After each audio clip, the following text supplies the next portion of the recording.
money, of course, is merely a technology by which we transport value over time and space. And without it, our species would have to consume in the present everything that it produces. Most species do. They have to eat what they kill right away, lest it be stolen or spoiled.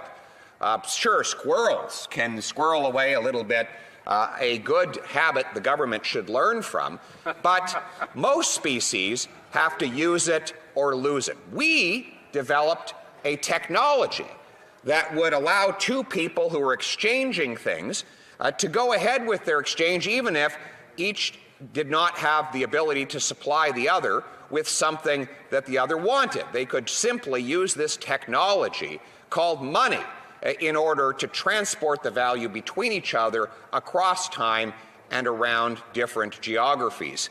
I thought that was interesting. I watched more than just that minute. You can find it easily.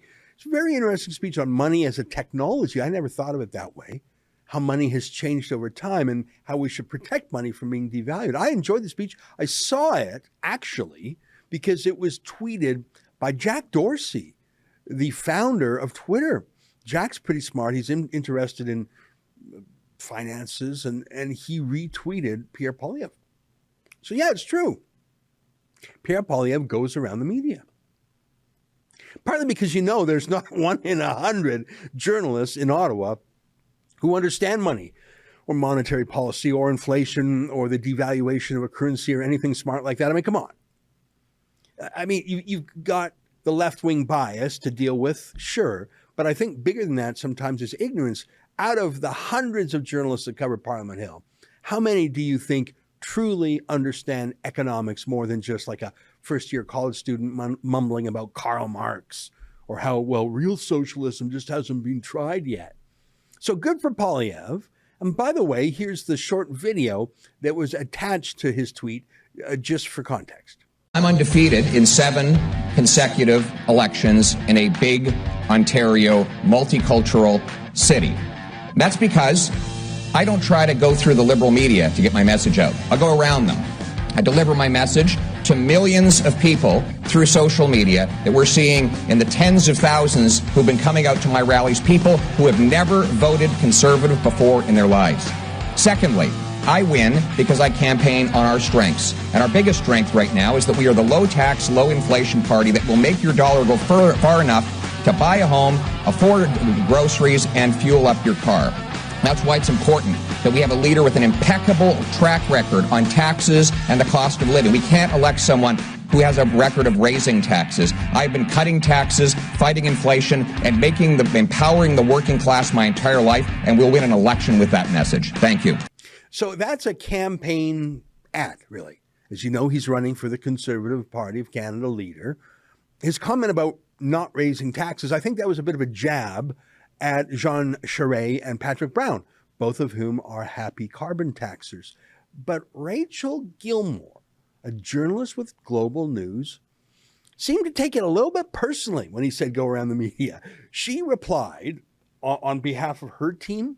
It felt like her team being the media. She said, never let any politician tell you that going around the media as a whole allows them to speak more clearly to you. It allows them to speak unchallenged, not the same thing. Hang on. Now, she doesn't appear to like the fact that Poilievre wants to talk to people directly. She says it makes it less clear or something. She says it's not true that it's more clear. How is that possible?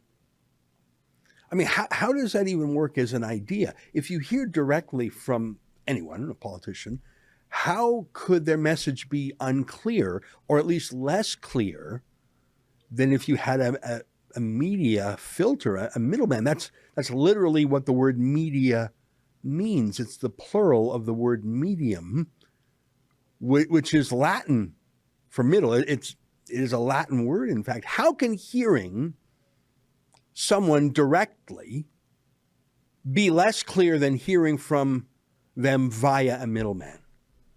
Now, a politician might lie, he might deceive, he might need to be rebutted or corrected. That's all true. But then say that, because that's what Rachel Gilmore actually meant. She didn't mean that she was capable of or even interested in reporting what Poilievre said, even more clearly than how Poilievre said it. Poilievre's a clear speaker. What she meant was she really needs to be there in her mind to help you interpret Poilievre. There's nothing with him being unclear. She has to be there to correct Poilievre, to rebut him, to challenge him for you. She used that word because apparently you can't do that for yourself. You'll be helpless without her deep wisdom. And of course you can trust her. I mean, she's not going to add in her own agenda.